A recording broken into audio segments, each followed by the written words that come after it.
E agora, você acompanha pela Rádio Rio de Janeiro o programa Estudo das Obras de André Luiz. Vamos refletir sobre o livro Nosso Lar. Produção e apresentação, Tereza Cristina e Marco Antônio. Amigos ouvintes, continuando com as bênçãos de Jesus e dos bons espíritos, o estudo do livro Nosso Lar. Olá a todos, amigos ouvintes. Continuaremos hoje a estudar, então. Continuando, vamos repetir o último parágrafo.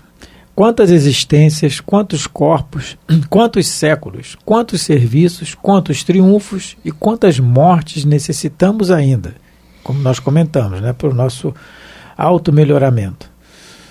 E o letrado em filosofia religiosa fala de deliberações finais e posições definitivas. Então ele coloca aqui daquele que é o letrado, aquele que tem o conhecimento teórico, mas que nunca tentou praticar, nunca tentou, porque é difícil. Esse é uma batalha interna, né? É como diz Paulo de Tarso, o homem velho, a luta do homem velho contra o homem novo, né? E é mais fácil colocar uma teoria de céu beatífico, eterno, ocioso, né? E o inferno é assim, degradante, de sofrimento eterno, né? São julgamentos, né? E aí, como a Tereza colocou anteriormente, já falou dos suicidas. Isso a gente pode encaixar bem a situação de suicida, né? Alguém com suicida na família, e você vai perguntar a um religioso, a um teórico, e qual é o meu filho se matou, meu Deus, o que vai ser dele? Não, ele está no vale, ele está nas hienas infernais, ele não vai sair mais de lá. Pelo amor de Deus, esse raciocínio, com o que a gente vem conversando aqui, esse raciocínio já está caindo por terra de uma maneira geral, né? Nós espíritas não vou nem citar, mas de uma maneira geral, porque um pai aqui na terra perdoa o erro do seu filho, né? Orienta ele para se regenerar, seja o caminho das drogas, do furto, da delinquência, de uma maneira geral. Se um pai daqui da terra, com todos os efeitos, imagina o pai do céu. Por que ele não daria nova oportunidade, né?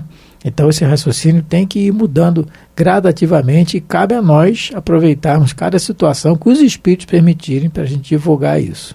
Continuando.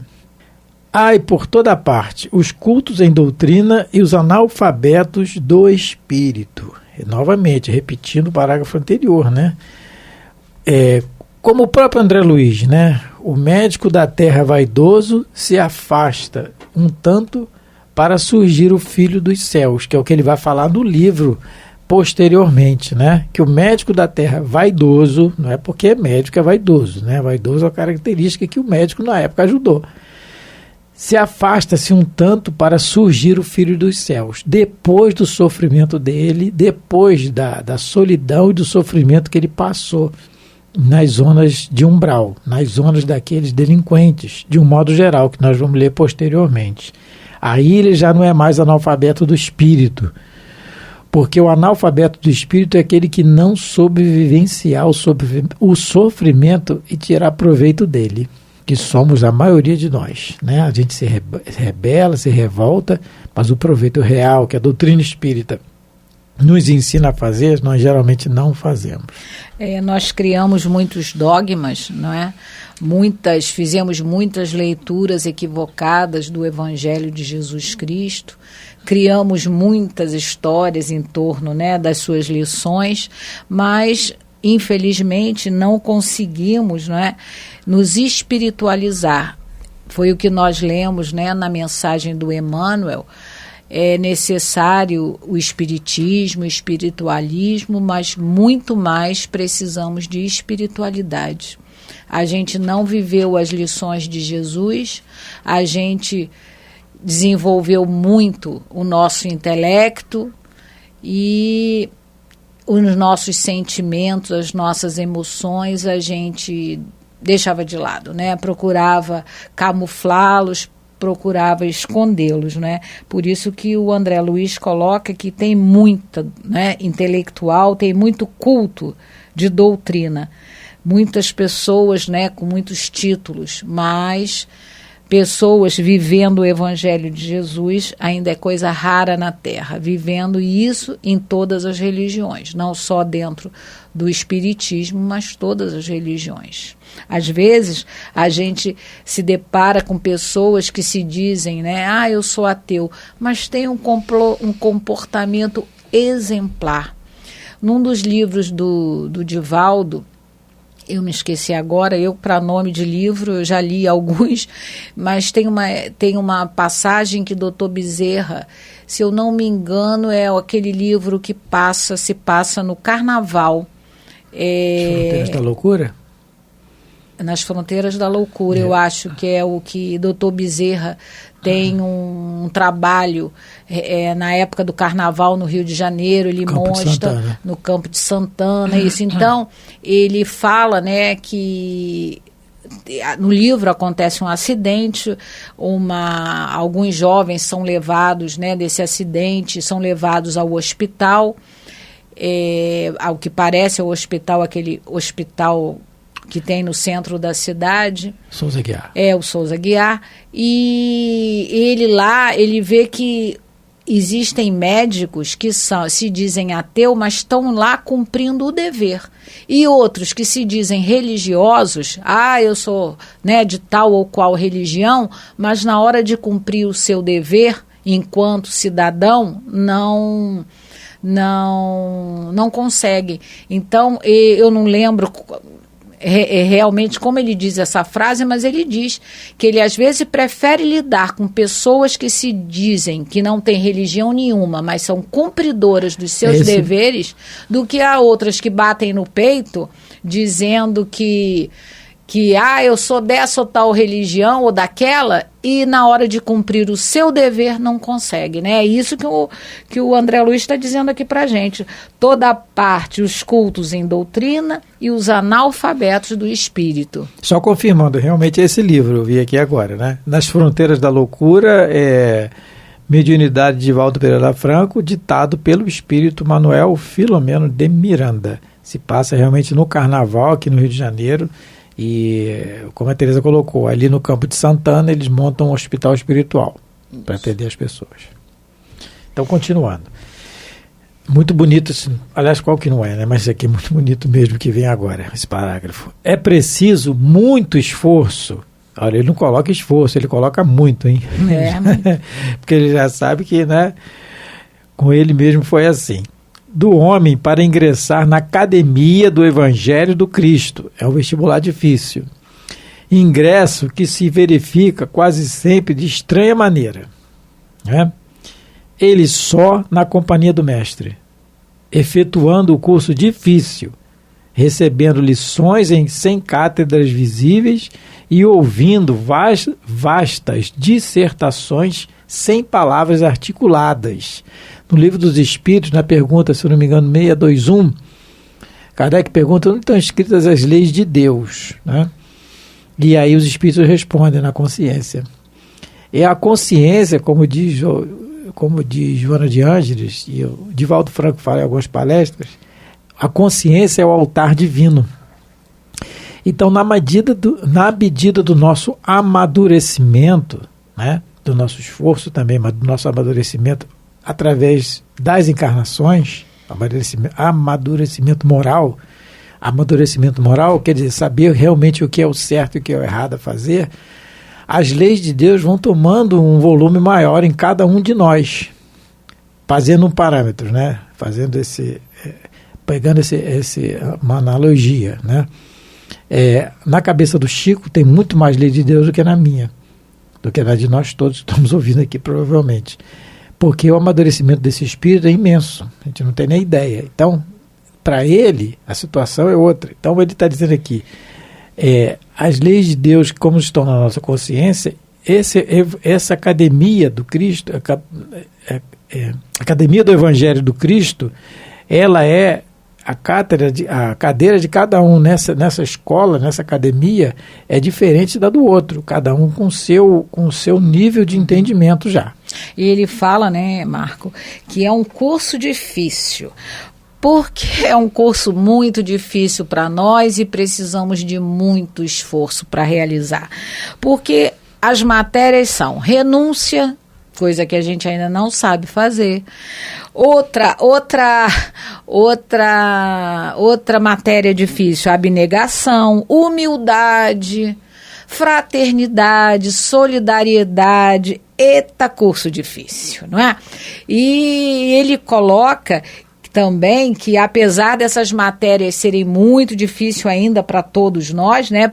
Por conta da nossa evolução, por conta da nossa má vontade, por conta do nosso orgulho e egoísmo, né?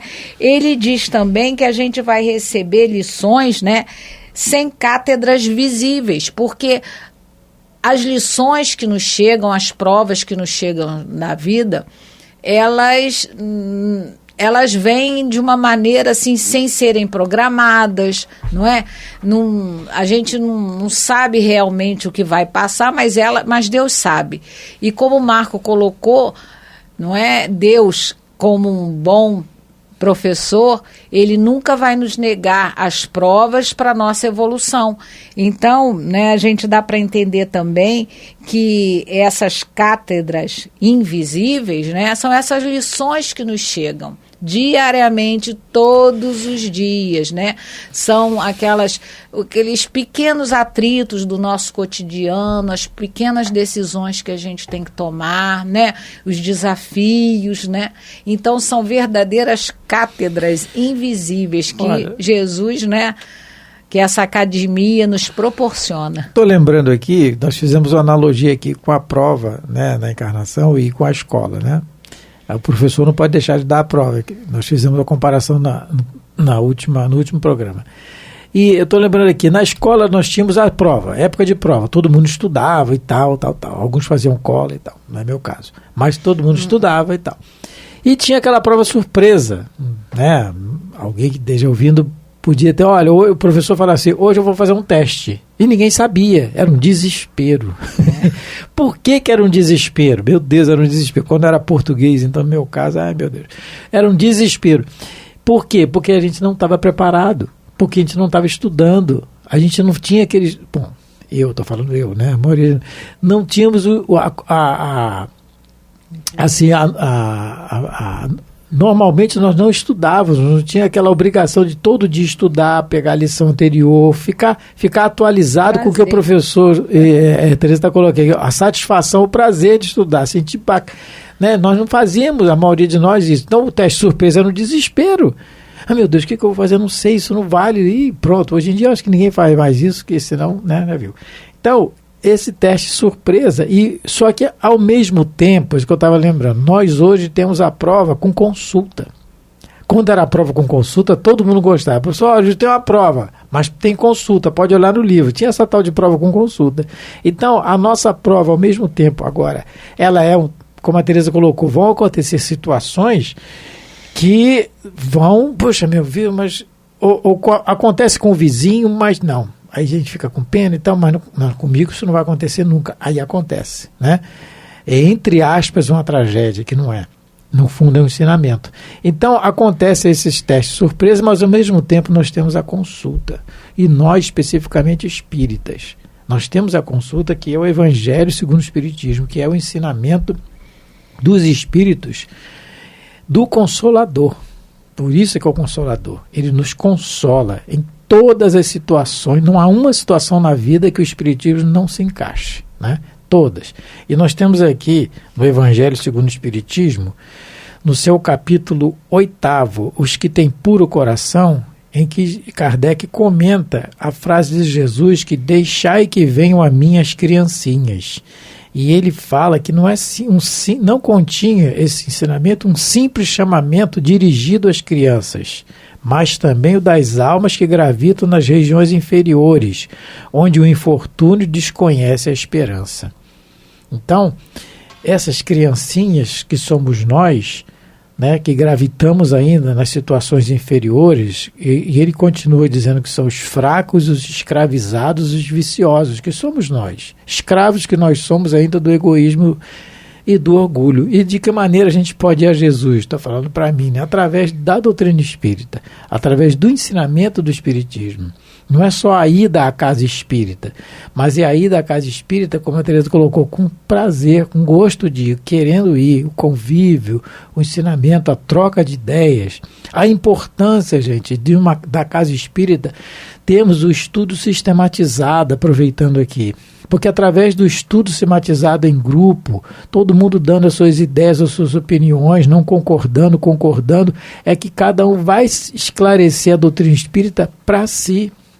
A doutrina espírita está aí, ela não tem o que fugir do ensinamento dela, é Jesus voltando.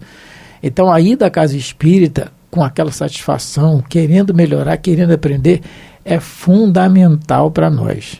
Quando o André Luiz fala aqui sobre, né, nessa academia do Evangelho do Cristo, que a gente vai ouvir vastas dissertações sem palavras articuladas, é quando os bons espíritos, em nome de Jesus, durante as nossas provas, nos orientam, nos ajudam, porque nessa academia do Evangelho do Cristo é a gente com a gente mesmo. São, como eu coloquei, né, aquelas aflições, aqueles testemunhos do dia a dia, aquelas situações que são apresentadas e que ninguém mais vê o que está acontecendo, a não ser você, o seu guia e Jesus. Não é? Eles estão nos observando o tempo todo, então, e é nessa hora que eles tentam nos ajudar. Se a gente cultiva o hábito da prece diariamente, fica muito mais fácil a gente ouvir as orientações deles quando a gente está fazendo algo errado na nossa prova diária. E a orientação vem, mas vem através desse intercâmbio que a gente faz com os bons espíritos. Mas quando a gente não tem esse hábito, fica muito mais difícil essa conexão, não é? É ter o hábito de orar e depois parar um pouco para também escutar a resposta, porque ela vem.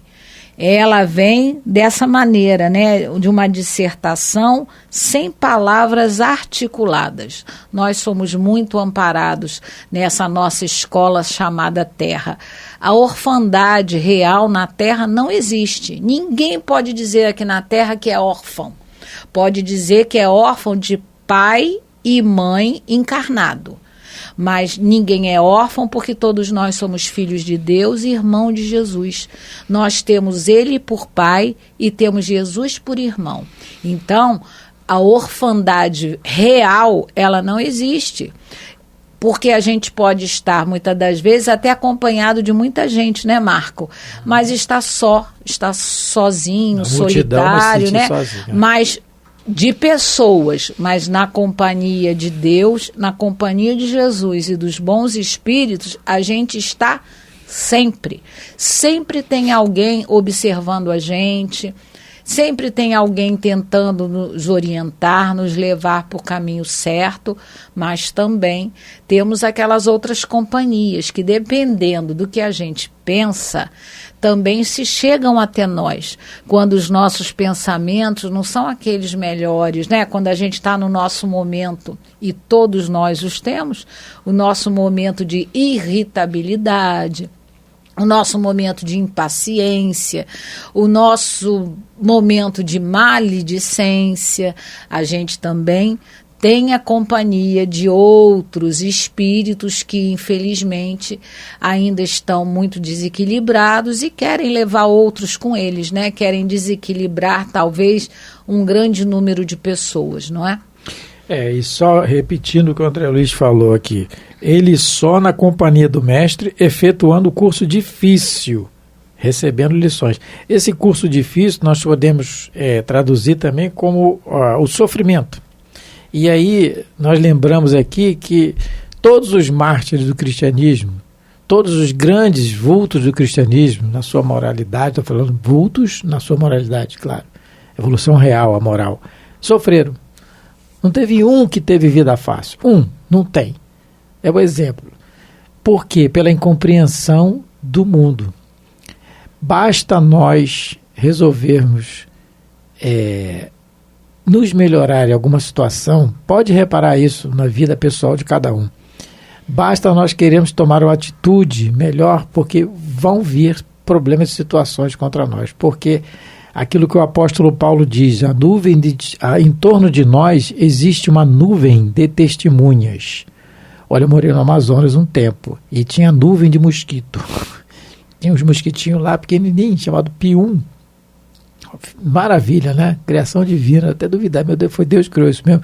Porque entra na rua, nuvem, quando você fala nuvem, você não vê outra coisa senão aquela nuvem. Então, quando Paulo, fazendo uma analogia, quando Paulo fala que em torno de nós existe uma nuvem de testemunhas, então, aquilo que a Teresa colocou, nunca estamos sozinhos. Companhia nós temos sempre. Agora, que companhias são essas? Vai depender de nós.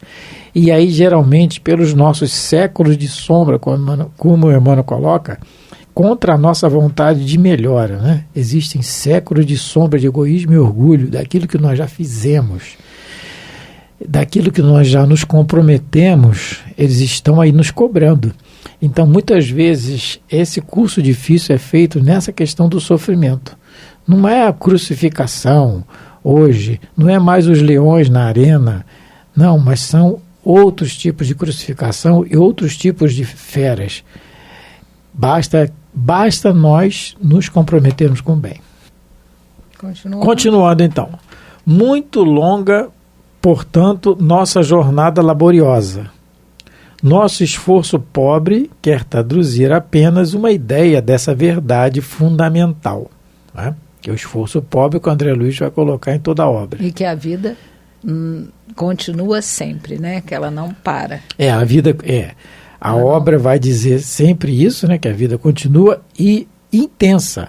A intensidade da vida espiritual é que vai ser relatada na obra de André Luiz, jogando por terra de vez essa ideia da ociosidade que nós viemos cultivando, não só nessa existência, talvez a maioria de nós aqui, mas durante tantas existências. Nós que deturpamos a ideia do cristianismo nascente, que somos espíritas hoje, com certeza, que colocamos ali, tirando a simplicidade do Tiberíades, da mensagem de Jesus, né? Fizemos tanta coisa, tanta pompa, e tiramos a ideia real da vida do Espírito, que agora Jesus vem trazer de nós. Porque não nos esqueçamos, André Luiz, coordenado por Emmanuel, coordenado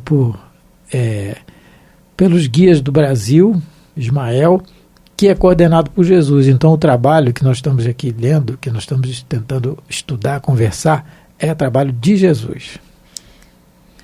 Então, vamos terminar, não é? Continuaremos depois, ainda com o estudo da mensagem de André Luiz. Não terminamos hoje, mas terminaremos em breve. Fiquem com Deus. A Rádio Rio de Janeiro apresentou o programa Estudo das Obras de André Luiz. Produção e apresentação, Tereza Cristina e Marco Antônio.